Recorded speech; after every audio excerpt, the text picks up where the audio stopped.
Yeah, Steve, Lauren, just gut-wrenching images out of Southern California today, and sadly, we know that there's currently no end in sight. Ryan Abarisk lives in Culver City. That's just a short distance from the worst of the damage. And tonight, we spoke with Ryan about what's unfolding right in his backyard.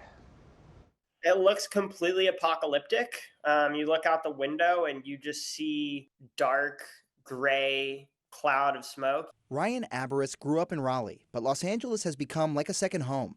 Both his parents grew up in Southern California, and his 93-year-old grandfather still lives there. For Ryan, the images of his mother's hometown, Pacific Palisades, and her own childhood home going up in smoke have been hard to stomach. You see stuff on the news all the time, and it's never real until you're put into that predicament and experiencing it for yourself. Earlier in the day, Eyewitness News spoke with Ryan's mother by phone, who described the gut-wrenching news her father's, Ryan's grandfather's, home of more than 60 years had been destroyed in the blaze. That was news Ryan had to deliver to him this morning.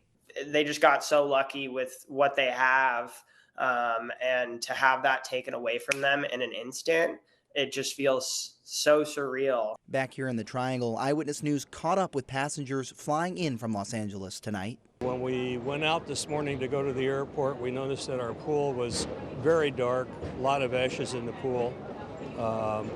And when we got to the airport, it looked very, very bad up north. Dan Knobloch and his wife are in town to visit his son and newborn grandson.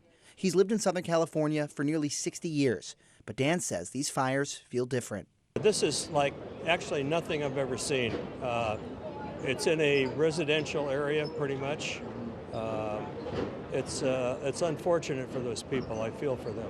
For Ryan, who lives in Culver City, just a few miles from the fire that took his family's home, he says all he can do is stay ready. I can be gone in 6 or 7 minutes, which I'm hoping doesn't happen. But with the way things are going, it's really hard to tell what's going to happen.